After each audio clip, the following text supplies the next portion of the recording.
Welcome to A White Woman in Distress. I'm Amber, your host, and this is a special mini-series dedicated to unknown persons. Over time, remains have been found, or bodies of those who are remembered only as Jane or John Does. These nameless victims, the unidentified souls who left behind stories that have yet to be told. In each episode, we'll explore the details of their disappearances, any mysteries surrounding their deaths, and the efforts to uncover their identities. Though they may be forgotten by many, we are here to shine a light on their cases. If you recognize any of the photos or details, please reach out to the local FBI, name us, or your local authorities. This content may include sexual assault, murder, violence. Listener discretion is advised. Please hang out, tag along, and let's get started. The tragic incident that would claim the lives of two young people unfolded on January 1st, 1921, in Los Angeles County, California. Two children, or teenagers, one was a male and one was a female, had discovered sticks of dynamite near a dam in the area. Whether out of curiosity or by accident, the dynamite actually went off, killing both victims instantly. The female victim was severely injured but still had a recognizable face, which would later be used to create a reconstruction in efforts to identify her. However, the male victim's body was so damaged that they could not make any kind of reconstruction. Despite the severity of the event and the use of forensic photography to document the aftermath, the identities of these victims remain a mystery to this day. The female victim was designated as 225 UFCA and was estimated to be between the ages of 13 and 19 years old at the time of her death. She was a white female, and while her specific facial features are known through photographs, her name and identity remain unknown. On the day of the explosion, she was wearing a light-colored long-sleeve top, a dark-colored skirt or pants, dark-colored socks with stripes at the top. The description of her clothing gives us a glimpse into her appearance, but they offer no clues as to who she was or where she came from. What makes this case even more perplexing is the lack of context surrounding the incident. The dynamite was discovered near a dam, but there were no records to indicate why it was there or how the children even found it. This raises many questions.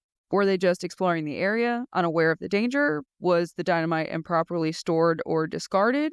Was there any foul play involved in its presence at this site specifically?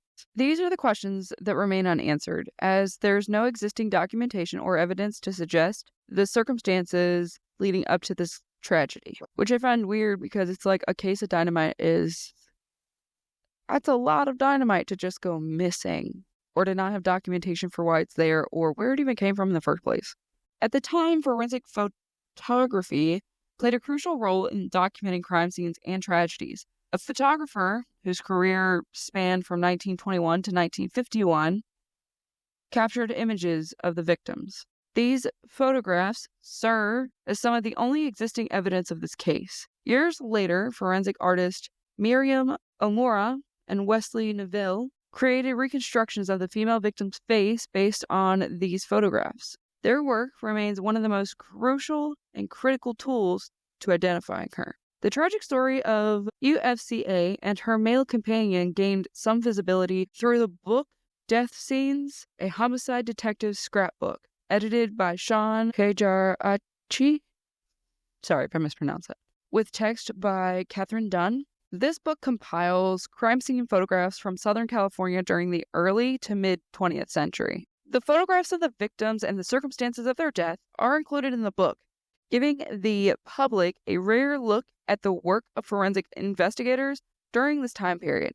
The book itself is a haunting reminder of the countless stories, solved and unsolved, that shaped the history of forensic science. While Death Scenes brought some attention to this case, no new leads or developments have emerged since its publication. This case is filled with challenges and unanswered questions that have persisted for over 100 years. Some of the most pressing include: why were two children near a dam unsupervised? How and why was the dynamite left in such a dangerous location? Were there any witnesses to the explosion or its aftermath? Additionally, records from this era are often incomplete or just non-existent.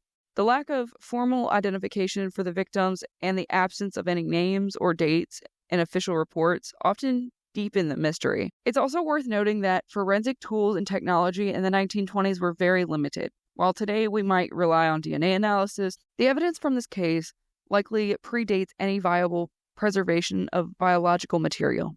The case of 225 UFCA remains open and unsolved. It's heartbreaking to think that over a century later, we still don't know the names of these two young victims or the circumstances that led to the tragic deaths. If you or someone you know has any information about this case, no matter how small, please contact the Los Angeles County Sheriff's Department.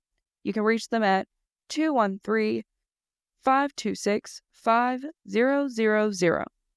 Even the smallest detail could provide a breakthrough. Thank you for listening to this episode of A White Woman in Distress. It's important to remember that every unidentified person was someone's child, friend, or loved one. These stories deserve to be told, and these victims deserve to be remembered. If you want to learn about cases like this, or if you want to just learn more about unidentified persons, you can check out the Doe Network at doenetwork.org. You can also find more information in Death Scenes, a homicide detective scrapbook. It's available through various booksellers. As always, thank you for being here and for helping us shed light on all of these forgotten stories. Be sure to check out this and all of my other videos, podcast episodes, any of that. I'm on Spotify, YouTube, Facebook, and TikTok. Until next time, stay safe, and remember, if you see something, say something, and do something.